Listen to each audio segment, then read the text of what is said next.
श्री गणेशाय नमः। श्री सरस्वते नमः। श्रीमते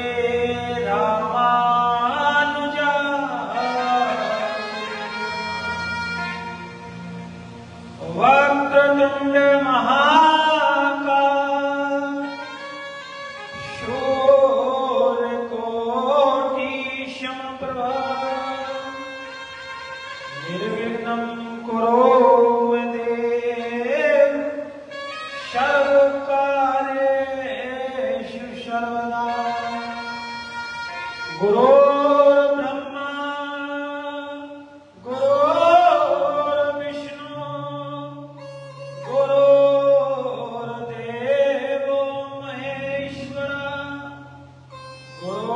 साक्षात् पारब्रह्म तस्मै श्री गुरवे नीलांबुज श्यामल कमल लंगे सीता समारोपित वाम भागे पाणु महाशायक चारु चापम नमामि रामं रघुवंशनाथम्। भवानी शंकरो वंदे श्रद्धा विश्वास रूपिणो याभ्यां विना न पश्यन्ति सिद्धाश्वान्तस्तिन्मेश्वराः। अवन्तिकायां वितप्तारां मुक्ति प्रदनाय च अकाल मृत्यु परिरक्षणार्थं वंदे महाकाल महासुरेशं। मनोजवं मारुततुल्यवेगं जितेन्द्रिय बुद्धिमतां वरिष्ठं वातात्मजं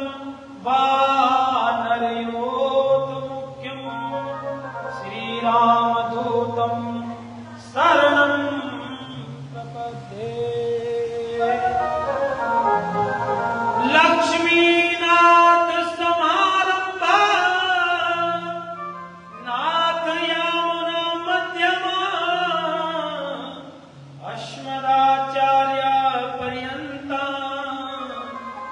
वन्दे गुरु परंपरा। भगवान की जय। उमापति महादेव की जय। बोलिए झाड़ीपत महादेव की जय हो। बोलिए राजा रामचंद्र भगवान की जय हो। उमापति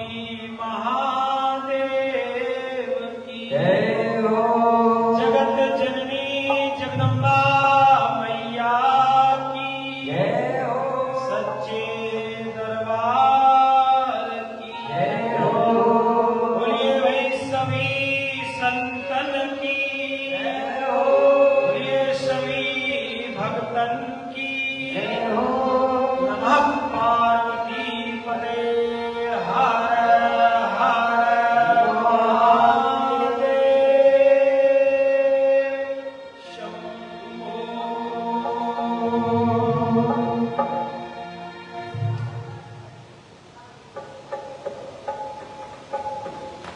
नमामि समीशा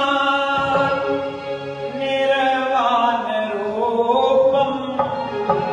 नमामि समीशा निर्वाण रूपम विभुं व्यापकं वेदस्वरूपम। नमामि समीशा निर्वाण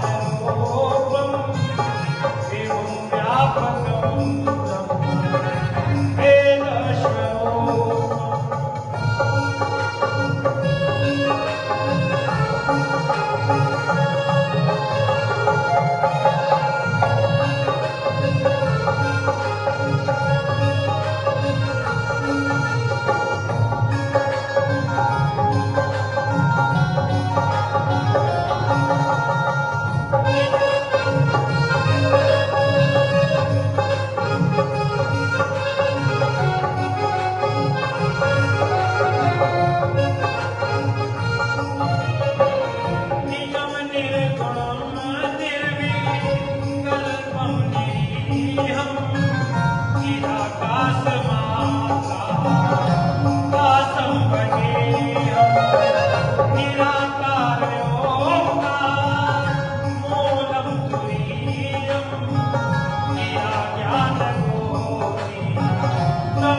अखंडम दयालम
परम कल्याणमयी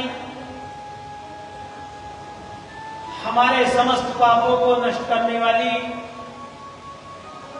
भगवान शिव की भक्ति प्रदान करने वाली और भगवान शिव के पद को शिवलोक को प्राप्त प्राप्त कराने वाली ऐसी परम मंगलमयी भगवान शिव की, भगवान शंकर की साक्षात प्रतिमूर्ति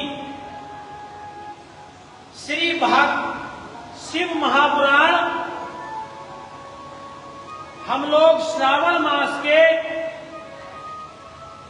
पवित्र मास में, जो श्रावण मास भगवान शिव को, भगवान भोलेनाथ को, भगवान महादेव को अत्यंत प्रिय है। श्रावण मास की महिमा, अनेकों भक्त श्रावण मास में भगवान शिव की भक्ति प्राप्त करते हैं और अनेकों प्रकार भगवान शिव का अभिषेक, भगवान शिव का गंगा जल लाकर कांवर द्वारा अभिषेक, रुद्राभिषेक, अनेकों प्रकार जो भी विधि विधान शास्त्रों में बताया गया है, उसके अनुसार हम लोग श्रावण मास में भगवान शिव की भक्ति कृपा प्राप्त करने के लिए भगवान शिव की विधिवत पूजा करते हैं। उन्हीं भगवान शिव की करुणामयी प्रतिमूर्ति श्री शिव महापुराण श्रावण मास में हम सब भक्तों का, शिव भक्तों का, सभी वैष्णवों का, जो भी जिस संप्रदाय या समुदाय से जुड़े हैं, उन सभी के लिए परम सौभाग्य है कि इस पवित्र श्रावण मास में हमें भगवान शिव की लीला कथा का श्रवण करने का अवसर प्राप्त हो रहा है और भगवान महादेव की कृपा है कि हमें भी अपनी वाणी को पवित्र करने का और भगवान के गुणगान गाने का और भगवान की कथा आप लोगों तक पहुंचाने का भगवान ने अवसर दिया। ये भगवान की बड़ी कृपा है, गुरुदेव की कृपा है, संत लोगों की कृपा है, पूर्वजों की कृपा है। क्योंकि हमारे ऋषि मुनि शास्त्र आचार्य लोग कहते हैं कि बिन सत्संग विवेक न होई, हरि कृपा बिन सुलभ न सोई। सत्संग बड़ी मुश्किल से, बड़े भाग्य से प्राप्त होता है। तुलसीदास जी अपनी रचना में कहते हैं, शुद्ध दारा और लक्ष्मी पापिन के भी होए, संत समागम और हरि कथा तुलसी दुर्लभ दोए। अगर कोई दुराचारी है, भगवान की पूजा नहीं करता, भगवान की उपासना नहीं करता, तो संभव है कि उसका विवाह हो सकता है। ऐसा नहीं है कि उसका विवाह नहीं हो सकता, और उसके संतान भी हो सकती है और उसको धन की प्राप्ति भी हो सकती है। लेकिन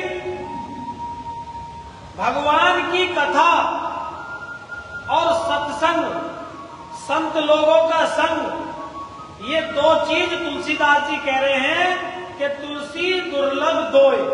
ये दोनों चीज बड़ी दुर्लभ है। ये हमारे बहुत पुराने पूर्व जन्मों के कर्म जब जागृत होते हैं, या हमारे जब पुण्य एकत्र हो जाते हैं, इकट्ठे हो जाते हैं, और हमारे पूर्वजों की कृपा हमारे ऊपर बन जाती है, उस समय हमें भगवान की कथा की प्राप्ति होती है, सत्संग की प्राप्ति होती है, सज्जन लोगों का संग हमें प्राप्त होता है। बिना भगवान की कृपा के हमें कथा का अवसर प्रदान नहीं होता। उन्हीं भगवान जो शिव है, सर्वप्रथम हम सबको, श्रोता मात्र को, जो कथा के श्रोता हैं, भक्ति मार्ग से जुड़े हुए लोग हैं, सभी को एक बात अपने अंतःकरण में उतार लेनी चाहिए। वो क्या? जब हम भागवत जी सुनते हैं तो भागवत जी में भगवान कृष्ण की लीला का विस्तार से वर्णन है। जब हम भगवान कृष्ण से संबंधित अन्य कोई ग्रंथ पढ़ते हैं तो उसमें भगवान कृष्ण का प्रतिपादन ब्रह्म के रूप में किया गया है। हम जब भगवान राम की कथा सुनते हैं, रामचरितमानस सुनते हैं, या रामायण का पाठ करते हैं, या उसका श्रवण करते हैं, तो उसमें भगवान राम ही ईश्वर बताए गए हैं और भगवान राम की महिमा का गुणगान किया गया है। जब हम विष्णु पुराण पढ़ते हैं तो उसमें भगवान विष्णु के चरित्र और गुणगान की महिमा कही गई है। जब हम देवी भागवत पढ़ते हैं तो देवी भागवत में पराम्बा, जगदम्बा, शक्ति, दुर्गा, पार्वती जी का, अम्बा शक्ति का वर्णन विस्तार से किया गया है। अन्य अन्य पुराणों में जब हम जाते हैं तो समस्त देवताओं का विस्तार से वर्णन किया गया है। कभी हम लोग इसकी गहराई तक गए हैं? बहुत से लोग आपस में तर्क करते हैं कि ब्रह्मा जी जगत के पिता हैं, विष्णु जी जगत के पिता हैं, या शिव जी जगत के पिता हैं, या देवी जगत की माता हैं, या अन्य देवताओं द्वारा हमारा चराचर युग, चराचर सृष्टि, या हम प्राणों से संचालित हो रहे हैं। इसमें हमारे संतों ने, हमारे आचार्यों ने अनेकों प्रकार से वर्णन किया है। क्या कहा है? उन्होंने कहा है, रामचरितमानस में तुलसीदास जी ने कहा है कि रामायण सत कोटि अपारा, नाना भांति राम अवतारा। सत कोटि का मतलब क्या होता है? सत कोटि का मतलब होता है 100 करोड़। सत माने 100 और कोटि माने करोड़। अब 100 करोड़ शास्त्रों में होती है गिनती अनंत। 100 करोड़ के बाद हमारे शास्त्रों में कोई गिनती नहीं आती। हमारे शास्त्रों में जैसे हम रुपया गिनते हैं ना, करोड़ के बाद अरब और खरब और मिलियंस में पहुंच जाते हैं, लेकिन शास्त्रीय भाषा में 100 करोड़ के बाद अगर कोई संख्या कही जाएगी तो वो अनंत में कही जाएगी, उसकी कोई गिनती नहीं है। इसलिए रामायण सत कोटि अपारा, 100 करोड़ रामायण है, अपार है, मतलब उनकी कोई गिनती नहीं की जा सकती, वह काउंटलेस है। और नाना भांति राम अवतारा, इसका क्या मतलब? नाना भांति मतलब अनेक प्रकार से राम जी का अवतार होता है। यानी कि जो हमने रामचरितमानस देखी है, जो हमने टीवी पर रामायण देखी है, उसमें जो प्रतिपादन किया गया है, उसके अलावा भी अनेकों राम जी के अवतार हो चुके। एक इसी युग में अवतार नहीं हुआ है। ये कल्प का भेद होता है।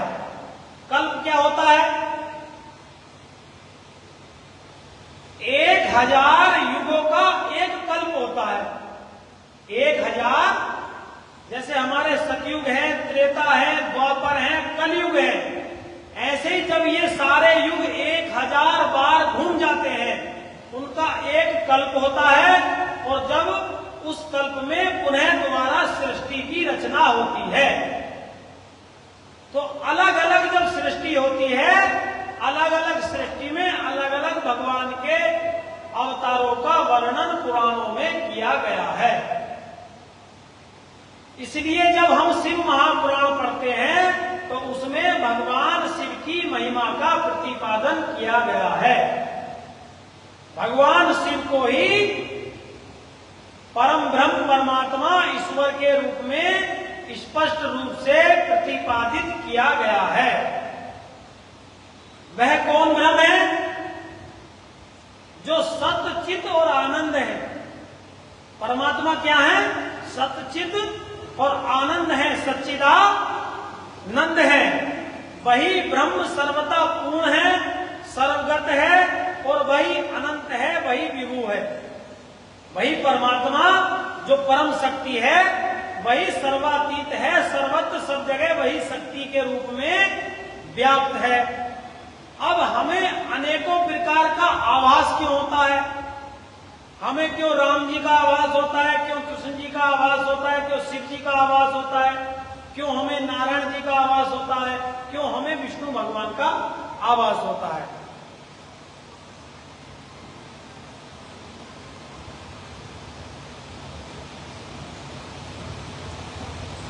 परमात्मा की जो परम शक्ति है, जो परम तत्व है, वह एक है। और वह जब सृष्टि में कार्य करता है, जब उसकी सृष्टि करने की इच्छा होती है, तो वह अपने रूप को अनेक रूपों में प्रकट कर लेता है। वही राम बन जाते हैं, वही कृष्ण बन जाते हैं, वही रुद्र के रूप में बन जाते हैं और वही शक्ति के रूप में बनके और प्रकृति के रूप में हमारे बीच में व्याप्त होकर हमें लौकिक सुख जैसा अनुभव कराते हैं।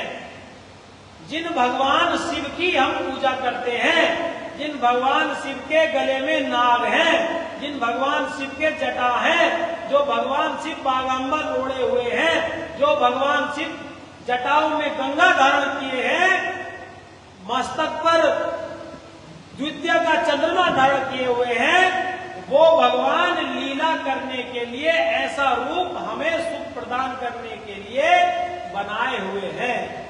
प्रत्येक चीज परमात्मा से ही निकली हुई है, कोई परमात्मा से भिन्न नहीं है। चाहे वो सूर्य हो, चाहे वो चंद्रमा हो, चाहे वो गंगा हो, चाहे वो प्रकृति हो, पृथ्वी हो, समस्त चराचर भगवान का ही अंश रूप है।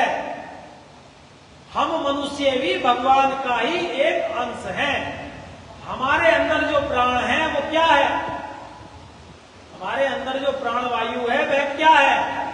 वही परमात्मा है, वही ब्रह्म हमारे अंदर है। जब प्राण निकल जाते हैं तो उसके बाद हमारा शरीर किसी योग्य नहीं रहता, वह मिट्टी का ढेर हो जाता है। जब परम शक्ति ने हमारा त्याग कर दिया, जब भगवान ने हमारा त्याग कर दिया, उसके बाद हमारी कोई सत्ता, हमारा कोई अस्तित्व नहीं रहता। रहता हो तो बताओ। अगर शाम के 5 बजे किसी मनुष्य के प्राण निकले हैं, तो 5 बजे से और शाम को 7-8 बजे तक उसका दाह संस्कार उसके परिवार वाले कर देंगे। क्यों? क्योंकि अब उसकी कोई योग्यता, कोई मूल, कोई सार नहीं रहा। जो परमात्मा था वो हमारे शरीर से अलग हो गया है। अब हमारा जीवन में कोई उद्देश्य नहीं रहा। अब हमें पंच तत्व में विलीन होना है। जल में, वायु में, आकाश में, अग्नि में हमें विलीन हो जाना है। वही परमात्मा में जहां से हम आए। जैसे एक मिट्टी का कलश होता है, मिट्टी का कलश किससे बनता है? मिट्टी से। लेकिन जिस समय वह कलश नहीं था, उस समय क्या था? मिट्टी। और जब वह फूट जाएगा तो क्या बन जाएगा? मिट्टी। उसकी बीच में अपनी कोई सत्ता नहीं है। वह पहले भी मिट्टी था और बाद में भी पूर्ण रूप से मिट्टी है, लेकिन व्यवहार के लिए वह घड़ा बन गया। अब आप उसको मिट्टी नहीं कहेंगे, क्या कहेंगे? घड़ा। अगर आपके पास मिट्टी की बनी हुई 4 चीजें रखी हैं, एक कुल्हड़ रखा है, एक घड़ा रखा है और एक सुराही रखी है और एक दीपक रखा है, और आपको अगर घड़े को संबोधन करना है तो आपको उसका नाम बताना पड़ेगा। अगर आप कहोगे कि मिट्टी उठा लाओ तो कोई चीज नहीं उठा सकता। इसीलिए परमात्मा हमारे अंदर है और फिर हम परमात्मा में, जैसे घड़ा वर्तमान में है और बाद में मिट्टी में ही मिल जाता है, वैसे ही हम बाद में परमात्मा में में विलीन हो जाते हैं। बीच में हमारा अपना कोई अस्तित्व नहीं है। हम व्यवहार के लिए स्त्री बने हैं, पुरुष बने हैं, कोई किसी की माता है, कोई किसी का पिता है, कोई किसी का भाई है, कोई किसी की पत्नी बना हुआ है। ये व्यवहार के लिए जैसे एक मिट्टी से सुराही बनी हुई है, कलश बना हुआ है, दीपक बना हुआ है और कुल्हड़ बना हुआ है, जैसे सोने से चैन बनी हुई है और सोने से ही कुंडल बना हुआ है, वस्तुतः वह सोना ही है। अंत में जब सुनार उसको गलाएगा तो वह सोना ही, सोने में ही, अपने रूप में ही विलीन हो जाएगा। इसलिए जो परम तत्व परमात्मा है वही शिव है। जिस समय हम भगवान शिव की कथा सुने और भगवान राम का कोई प्रसंग आए तो उनको शिव ही समझना चाहिए। भगवान कृष्ण का कोई प्रसंग आए तो उनको शिव ही समझना चाहिए।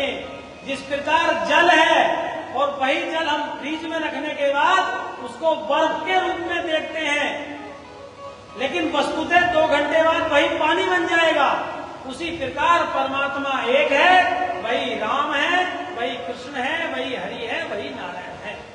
हमारे अंदर अगर परमात्मा को लेके कोई संशय है, कोई भेद बुद्धि है, तो हमारा कथा श्रवण करने का कोई फल हमें प्राप्त होने वाला नहीं है।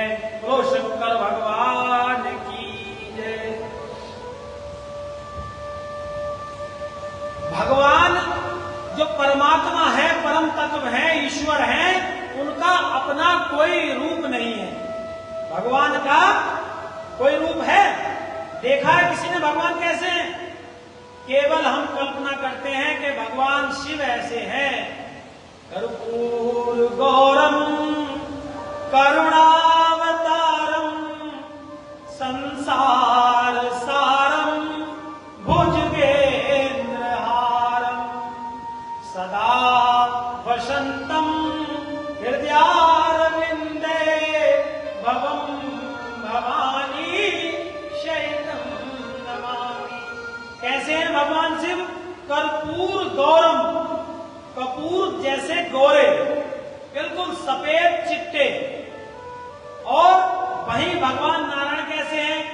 नीलांबुज श्यामल कोमल लंगे सीता समारोपित पाम भागे। वह कैसे हैं? नीलवर्ण रंग के हैं, आकाश जैसे और श्यामल रंग के हैं। तो हम केवल जो शास्त्रों में उनका रूप बताया गया है उसी के अनुसार भगवान का रूपांतरण करते हैं, भगवान की छवि को देखते हैं। भगवान क्या है? भगवान निराकार है। और वही भगवान हम भक्तों को प्रेम देने के लिए साकार रूप धारण कर लेते हैं। कैसे? जैसे भगवान राम अयोध्या में राजा दशरथ के पुत्र बन के आए, भगवान कृष्ण त्रेता युग में गोकुल में मथुरा में वासुदेव के पुत्र बन के आए, उसी प्रकार परमात्मा साकार रूप धारण कर लेते हैं।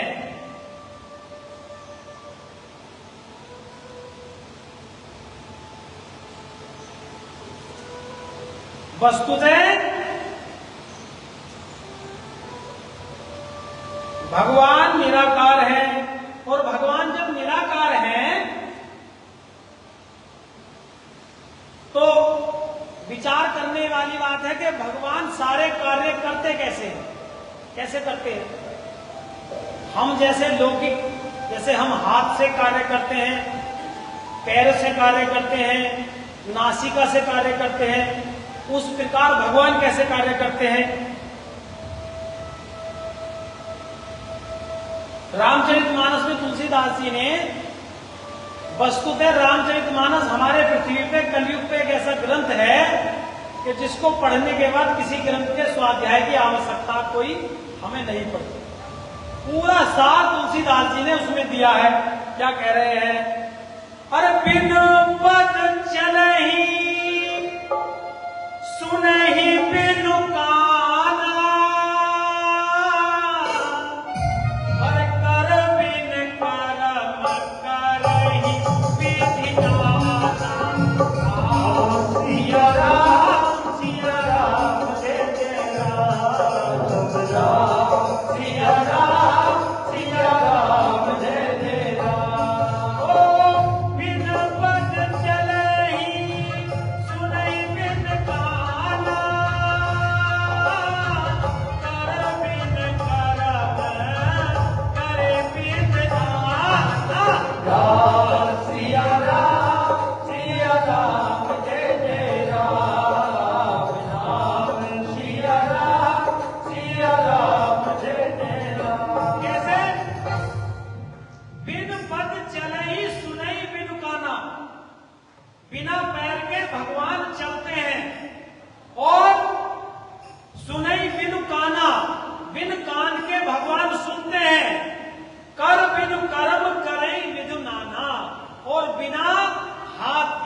वही ब्रह्म ओ आनंद रहित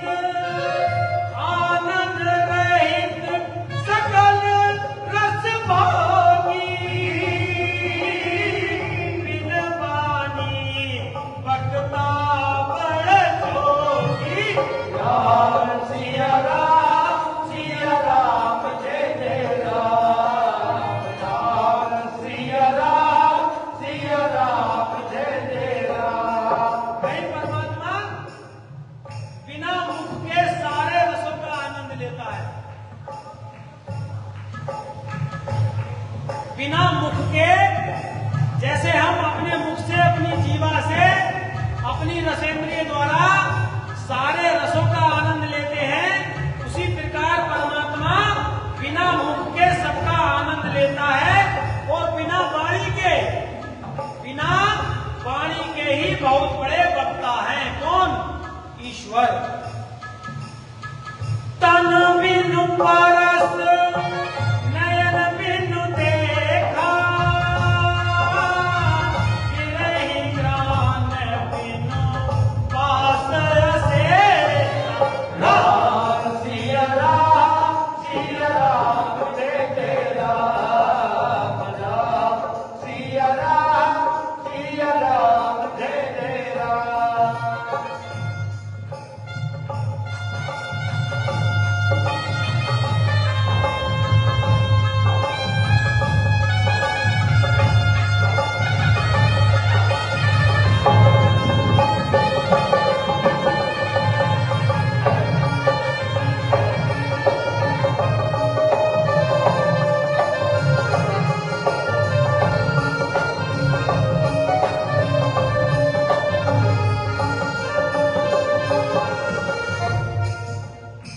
तो परमात्मा बिना मुख के सारे रसों का आनंद लेते हैं, बिना नैनों के देखते हैं, बिना पैरों के चलते हैं, बिना कानों के सुनते हैं और बिना हाथों के समस्त कर्म करते हैं। कौन?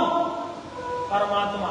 परमात्मा हमारे तरीके से इस संसार के बंधन में बंधे हुए नहीं हैं। भगवान की, परमात्मा की कोई भी करनी, कोई भी कर्म हम मनुष्यों के समान नहीं है। जो लौकिक व्यवहार हम करते हैं, अच्छा होता क्या है, हम अपने हृदय की संतुष्टि के लिए, भगवान की प्रियता के लिए, भगवान की प्रसन्नता के लिए हम अपने लौकिक संसार से भगवान को जोड़ देते हैं। उसमें कोई बुराई का विषय नहीं है कि जैसे हम कल्पना करते हैं कि पार्वती जी पर्वत पे रहती, और पार्वती जी के घर तो है नहीं, अब पर्वत पे रहती होंगी तो भगवान शिव से कहा होगा कि हमारे लिए महल बनाओ, जैसे आप लोग भजन गाते हो। वस्तुतः लौकिक व्यवहार में ये चीजें है नहीं। हम लोग क्या भगवान की प्रसन्नता के लिए इन भजनों के माध्यम से, इन कविताओं के माध्यम से भगवान शिव का, माता पार्वती का नाम उसमें लेकर उनका गुणगान करते हैं। लौकिक व्यवहार में भगवान शिव जो सारे जगत को देने वाले हैं, उनके पास किसी चीज की कमी नहीं है। परमात्मा हमसे एकदम भिन्न है। परमात्मा ने पूरी सृष्टि का निर्माण किया है और परमात्मा लौकिक व्यवहार की दृष्टि से देखने योग्य नहीं है। परमात्मा अलौकिक है। इस प्रकार, अच्छा, जब परमात्मा सारे कर्म करते हैं और निराकार हैं, तो परमात्मा को हम लोग महसूस कैसे करते हैं?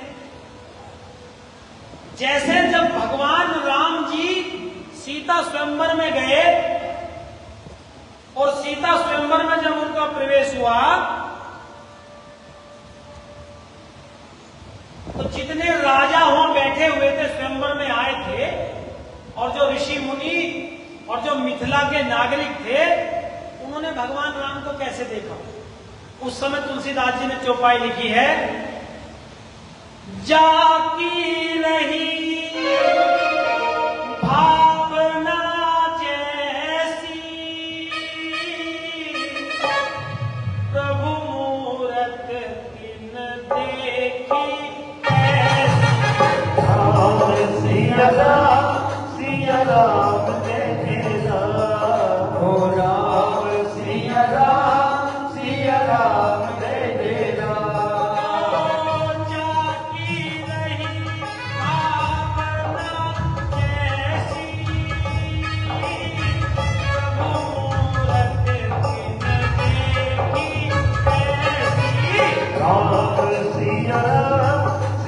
राम जय जय राम सिया राम जय जय राम।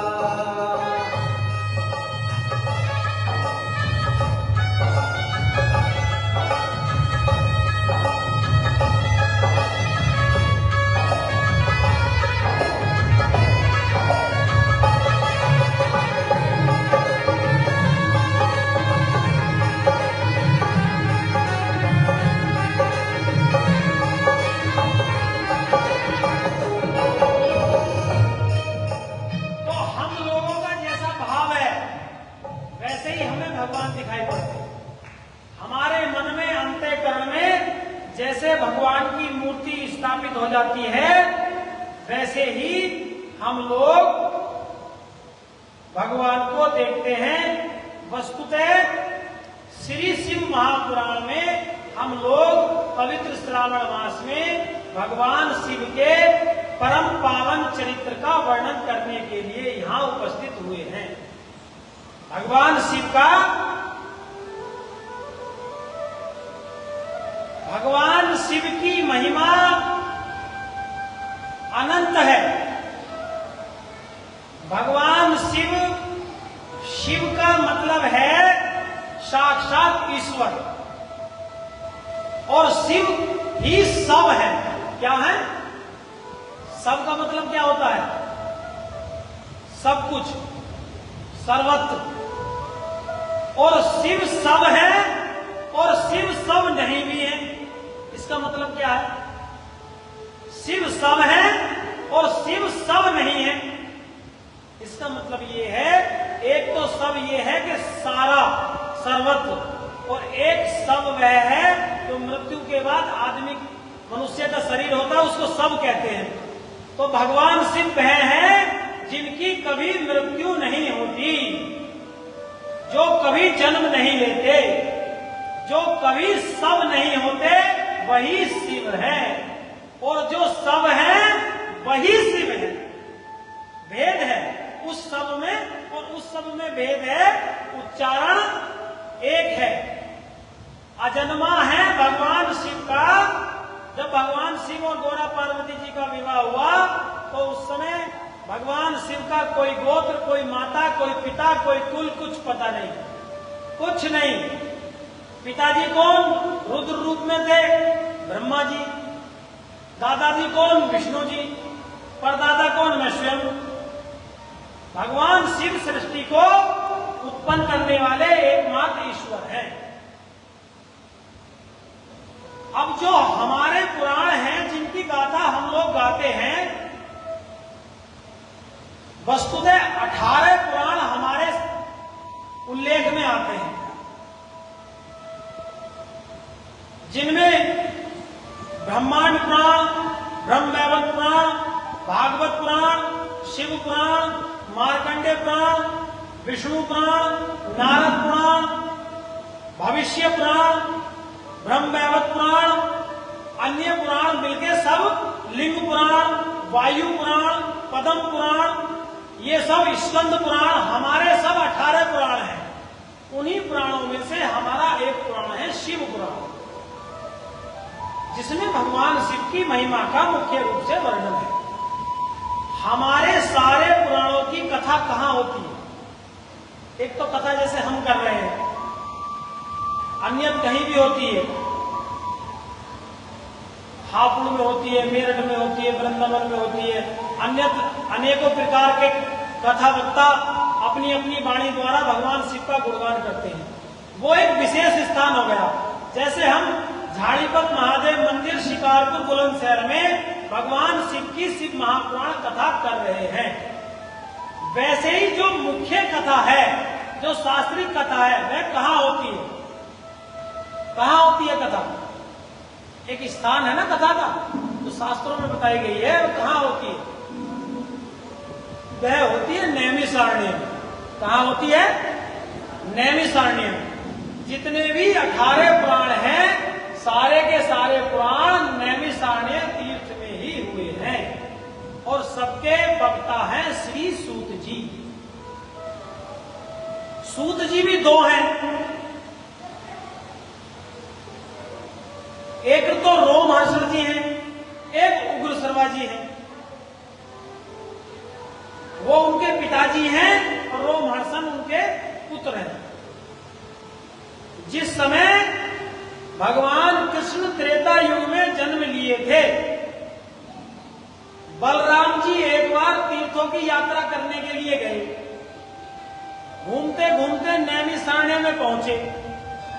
वहां सूत जी सोनकादि 88,000 ऋषियों को कथा, पुराण की कथा सुना रहे थे। लेकिन बलराम जी जब गए तो सूत जी ने बलराम जी को देखकर ना तो अभिवादन किया ना प्रणाम किया, क्योंकि व्यास गद्दी का एक नियम है कि अगर व्यास पीठ पे बैठा हुआ जो व्यक्ति है उनके साक्षात गुरु भी आ जाते हैं तो वह व्यास गद्दी से उठ के उनको प्रणाम नहीं कर सकता। अभिवादन कर सकता है लेकिन उनको प्रणाम नहीं कर सकता। ये व्यास गद्दी की, गुरु गद्दी की महिमा है। इसलिए सूत जी ने बलराम जी को प्रणाम नहीं किया। बलराम जी क्रोधित हो गए और एक तिनका उठाया और सूत जी को जैसे ही फेंक के मारा, सूत जी का वहीं देहांत। वो थे रोमहर्षण जी। अब जब सब ऋषि परेशान हुए तब ऋषियों ने कहा कि आपने व्यासपीठ पर बैठे हुए सूत जी का वध किया है, आपको ब्रह्म हत्या लगी है, इसका आपको प्रायश्चित करना पड़ेगा।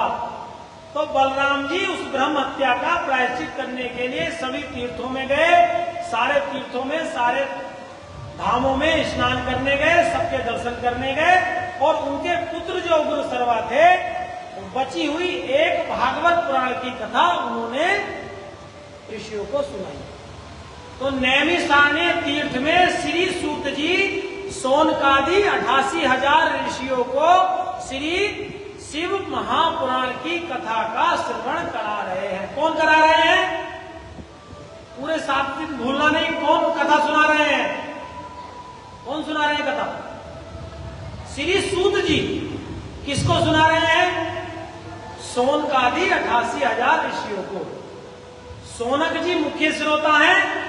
जैसे हमने मुख्य यजमान बनाया पंडित जी को, तो पूजन कराने के लिए आएंगे। सब लोगों का संभव नहीं है कि पूजन करा सके, लेकिन इनके साथ लग सकता है कि राकेश जी पंडित जी आदि श्रोता, राकेश जी आदि श्रोता कथा का श्रवण कर रहे हैं। ऐसे ही सूत जी सोनकादि 88,000 ऋषियों को कथा सुना रहे हैं। और जब कथा होती है तो कथा में 2 चीज होती हैं। एक तो वक्ता का वक्तव्य होता है और श्रोता का प्रश्न होता है, श्रोता की जिज्ञासा होती है। श्रोता वक्ता से जिज्ञासा करता है, आप हमें भगवान की लीला कथा के बारे में सुनाइए। जब तक कोई सामने वाला जिज्ञासु भगवान की कथा का प्रश्न नहीं करता, तब तक भगवान की कथा लीला का कोई भी विषय उपस्थित नहीं होता। तो सत्र लगा हुआ है कहां? नैमिषारण्य तीर्थ में। सूत जी बैठे हैं, सोनक जी श्रोता हैं। उन्होंने प्रश्न किया कि हे सूत जी, आप परम ज्ञानी हैं। कौन है? ज्ञानियों में परम ज्ञानी है, परम गुरु हैं।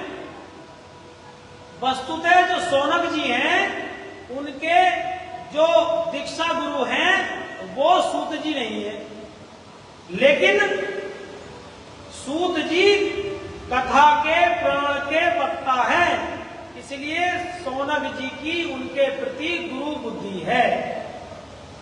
अगर सामने वाला आपको सत्यनारायण की कथा भी सुना रहा है और आपके मन में उस आचार्य के प्रति, उस वक्ता के प्रति, उस व्यास के प्रति अगर भेद बुद्धि है, गुरु बुद्धि नहीं है, आपको कथा श्रवण का कोई लाभ नहीं प्राप्त होने वाला।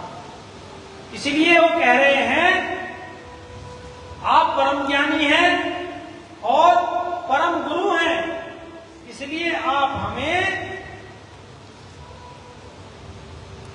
कोई ऐसा उपाय बताइए जिसके करने से कलयुग में जो लोग पाप से पीड़ित हैं कलयुग में, कली काल में कलयुग रूपी अजगर के ग्रास बन रहे हैं। जो काल है वो क्या है? काल हमको खाने वाला अजगर समान है। जैसे अजगर मनुष्यों को निगल जाता है, वैसे ही काल प्रत्येक जीव को अपने अंदर समाहित कर लेता है। तो सोनक जी कह रहे हैं कि इस अजगर रूपी, सांप रूपी काल से, इसके दुख से हमें कैसे छुटकारा मिले और इससे बचने का कोई उपाय हमें आप बताइए। गुरु जी की वंदना करके, तो किस प्रकार सोनक जी गुरु जी की वंदना कर रहे हैं? वंदहु गुरु पद पदम परागा, सुरुचि सुवाग सरस अनुरागा। राम सिया राम जय जय राम, राम सिया राम जय जय राम। जनमन मांजो मुकुर मल्हारनी, ये तिलक गणपत करनी। राम सिया राम जय जय राम, राम सिया राम जय जय राम।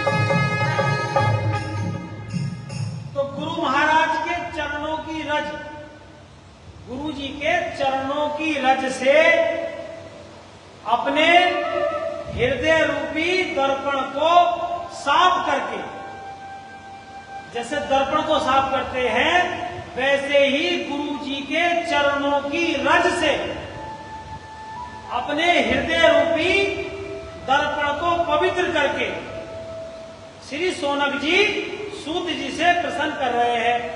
और रामचरितमानस में गुरु महिमा के बारे में तुलसीदास जी ने कहा गया है। क्या कह रहे हैं तुलसीदास जी? ओ गुरु बिन भवनी तरहि न कोई, गुरु बिन भवनी तरहि न कोई।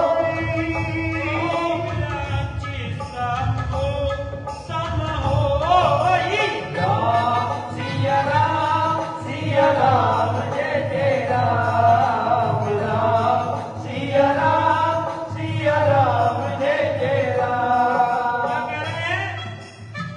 गुरु बिन भवनिधि तरहि न कोई,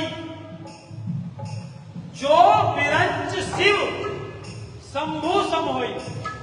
गुरु के बिना कोई भी इस जन्म रूपी, मरण रूपी भवसागर से पार नहीं उतर सकता, चाहे वह साक्षात ब्रह्मा जी और शिव जी के ही समान क्यों ना हो। अगर वह भगवान शिव के समान भी है, ब्रह्मा जी के समान भी है, तो बिना गुरु के भवसागर से पार नहीं उतर सकता। इसलिए हर मनुष्य को गुरु जरूर धारण करना चाहिए। गुरुजनों के, संत जनों के चरणों में बैठ के हमें उनसे जिज्ञासा और उनसे भगवान की लीला कथा का हमेशा श्रवण करना चाहिए। तो भगवान शिव की कथा के बारे में सूत जी से प्रश्न किया, तो सूत जी कह रहे हैं कि हे सोनक जी, आप तो श्रेष्ठ हैं, आप धन्य हैं। क्यों?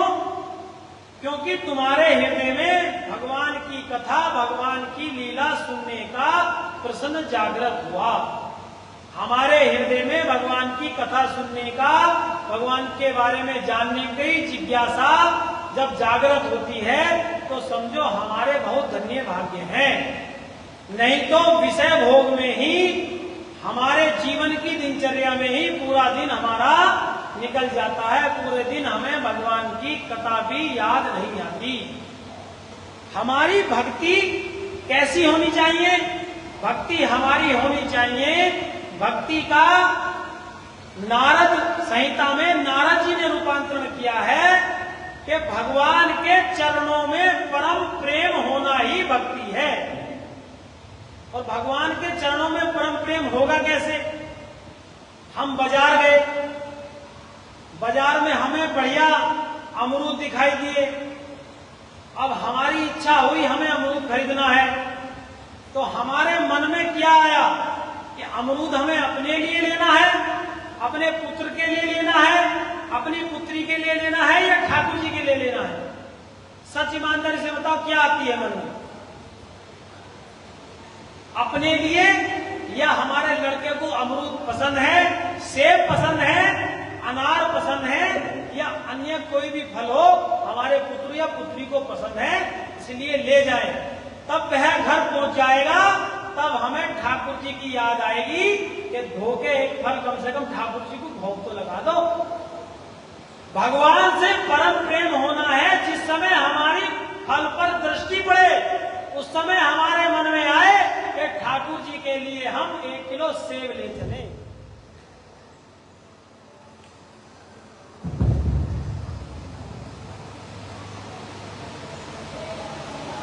हर हर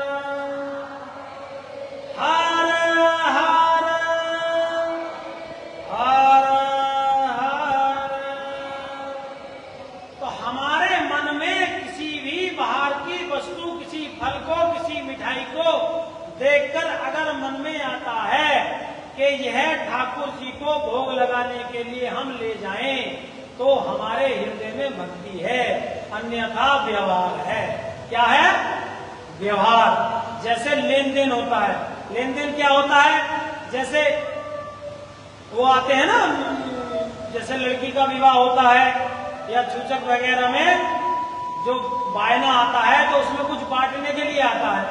जैसे मटरी, गुंजिया, लड्डू, तो 4 लड्डू विनीता के घर, 4 लड्डू संजना के घर, ऐसे बांटे जाते हैं। तो जितने लड्डू जिसके घर से आएंगे उतने ही जाएंगे, चाहे सड़ जाए, ज्यादा नहीं जाएगा। कोई भेजती हो तो बताओ। वो अपने दिमाग की डायरी में नोट रखती है, 2 मटरी 1 लड्डू 1 गुंजिया आई, 2 मटरी 1 लड्डू 1 गुंजिया ही जाएगी, चाहे फ्रिज में सड़ जाए, कुत्ता खावे लेकिन पड़ोसन नहीं खाएगी। बताइए। तो हम वैसा ही व्यवहार जैसा मनुष्य से करते हैं, वैसा ही व्यवहार भगवान के साथ करते हैं। जब फल आ गया तब भगवान की याद आई, खरीदते समय हमें भगवान की याद नहीं आती। तो भगवान के चरणों में परम प्रेम होना ही भक्ति है। इसलिए सर्वप्रथम हमें भगवान के चरणों में प्रेम होना चाहिए। क्यों? क्योंकि भगवान के चरणों में प्रेम के बिना हमें भगवान की कथा में आनंद नहीं आएगा। भगवान शिव की कथा के बारे में सूत जी ने बताया कि आपने बहुत उत्तम प्रश्न किया है, इसलिए मैं बुद्धि को शुद्ध करने वाला और विचार कर वह शास्त्र और सिद्धांत आपको बताता हूं। आप ध्यान पूर्वक सुनो, जो कानों के लिए रसायन का कार्य करता है। काय का काम करता है? जब हमारे कान में मैल हो जाए या कान में दर्द हो जाए तो हम क्या लाते हैं? आई ड्रॉप लाते हैं ना। तो जैसे कान में दवाई डालने के बाद हमारा कान ठीक हो जाता है, वैसे ही भगवान की कथा सुनने से हमारे कान द्वारा जो कथा जाती है, उसके जाने से हमारा अंतःकरण, हमारा हृदय, हमारा अंदर का सब कुछ पवित्र हो जाता है।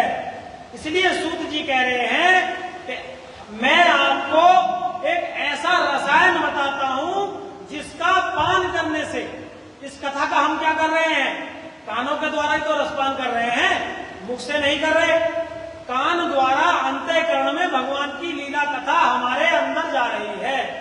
तो ये भगवान की कथा एक ऐसा कानों द्वारा हमारे अंतःकरण में प्रवेश होकर हमारे अंदर के काम, क्रोध, मद, लोभ, मत्सर, अहंकार को समाप्त करके भगवान से प्रेम, भगवान की भक्ति जागृत कर देता। वह क्या है? सूत जी कह रहे हैं वह है भगवान शिव की परम कथा, शिव महापुराण।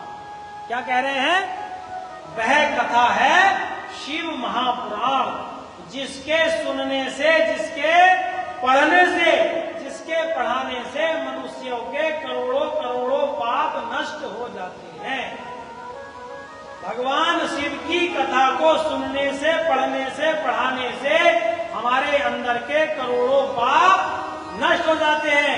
श्री सूत जी कहते हैं इस पृथ्वी पे, इस तीनों लोक में जितने भी पापों की संख्या है, जितने भी पाप हैं, ब्रह्म हत्या है, गौ हत्या है, चोरी है, जुआ है, निंदा है, पराया धन हड़पना है, पर स्त्री गमन करना है, जितने भी पाप हैं, जितने भी पापों की संख्या है वह कम है।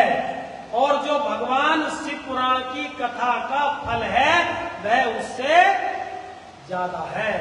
इसका मतलब पापों की संख्या शिव पुराण के सामने कुछ नहीं है। शिव पुराण सुनने से हमारे इतने पाप नष्ट होते हैं कि उनकी संख्या इस पृथ्वी पे है ही। पाप खत्म हो जाएंगे, हमारे पुण्य नहीं खत्म होंगे। बोलो शंकर भगवान की। तो ये है शिव महापुराण, शिव महापुराण, शिव महापुराण। ये शिव महापुराण, ये शिव महापुराण, ये शिव महापुराण। ओम नमः शिवाय, ओम नमः शिवाय, हरि ओम नमः शिवाय, हरि ओम नमः शिवाय।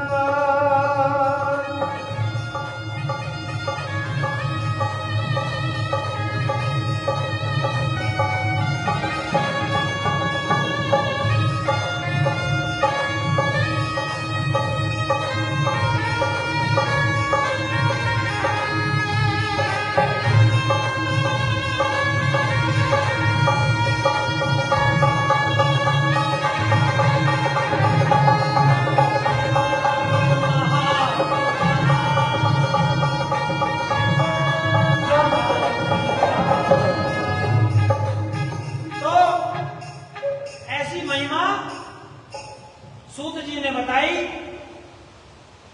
जब कोई मनुष्य किसी ग्रंथ के बारे में, किसी शास्त्र के बारे में उसका महिमा का प्रतिपादन करता है, विचार करो, आपको कोई समस्या है, आपका कोई रोग है, आपको किसी ने बता दिया कि झाड़ीपत वाले पंडित जी एक तावीज देते हैं और तावीज देने से समस्या समाधान हो जाती है।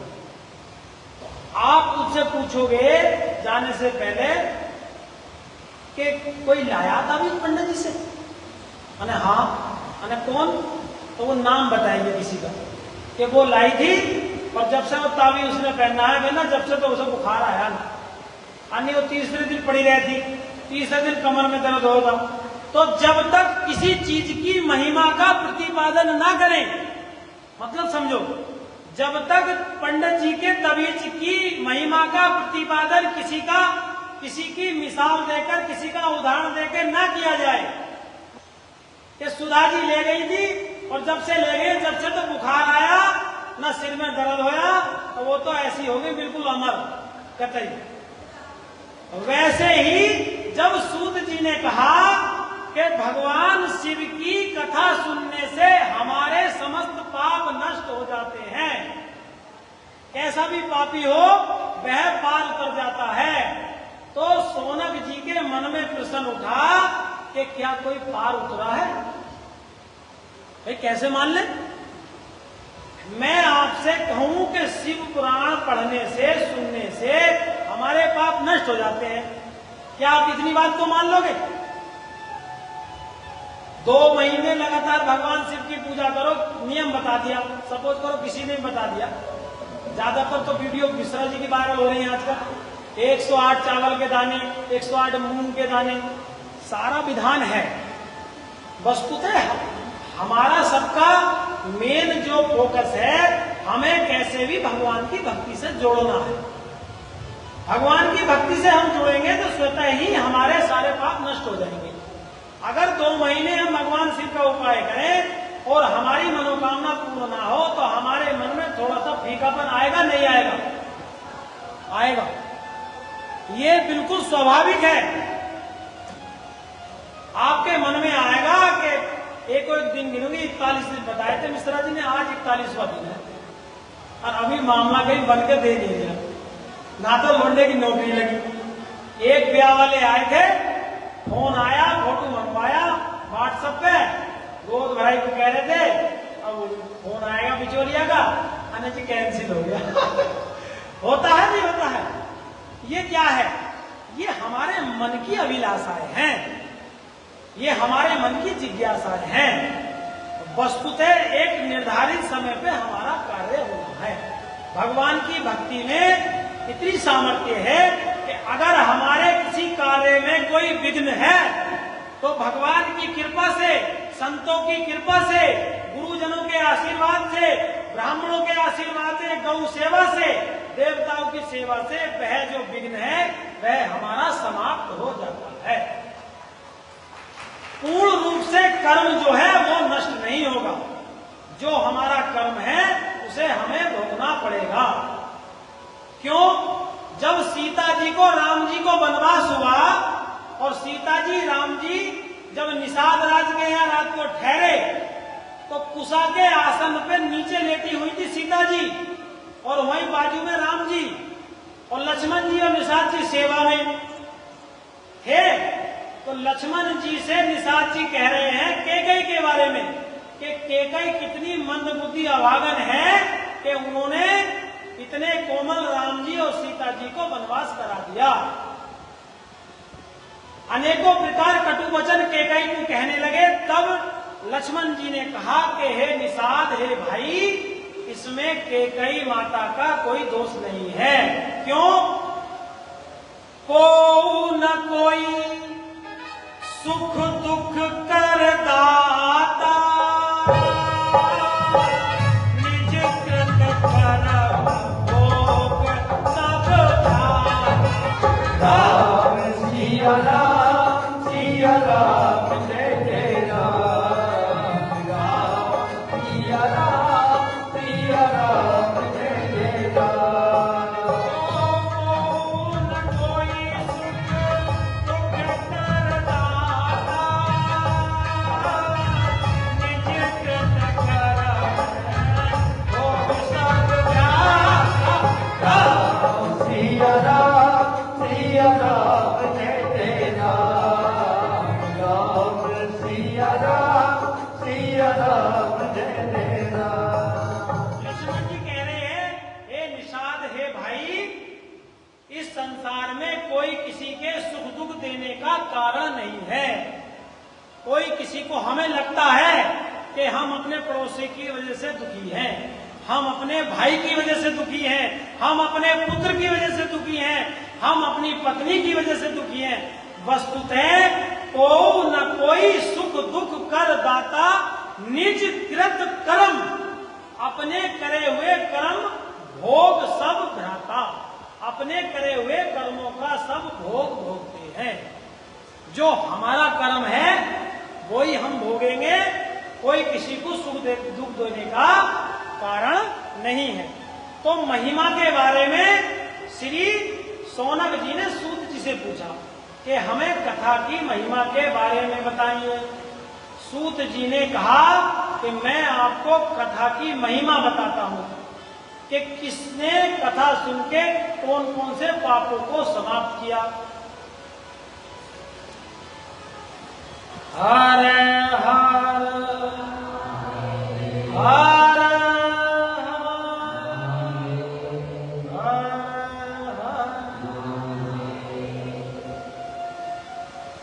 कथा शिव की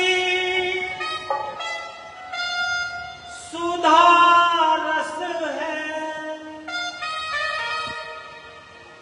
प्रेम विश्वास से पीले।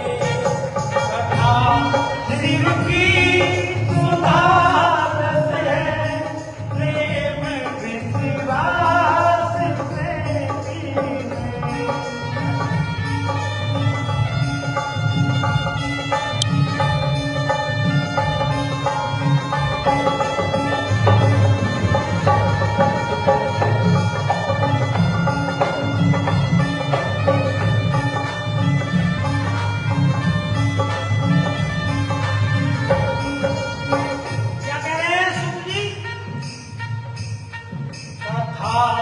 शिव की सुधा रस है, कथा शिव की सुधा रस है, प्रेम विश्वास से पीले।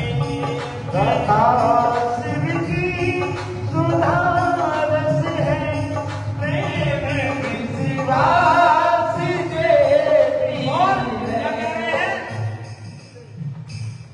पाप से मुक्ति पाकर तू, पाप से मुक्ति पाकर तू, जन्म अपना सफल कर ले।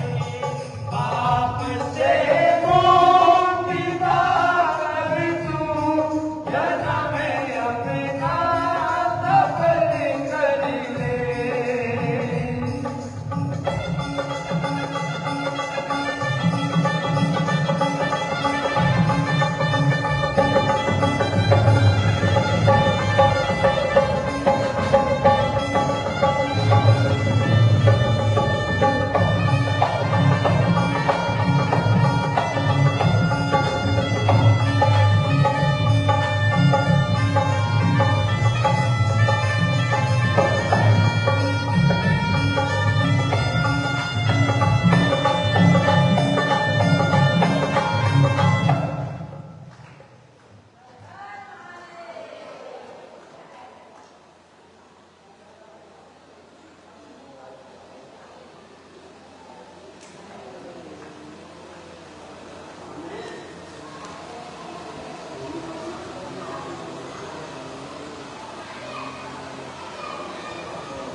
Hare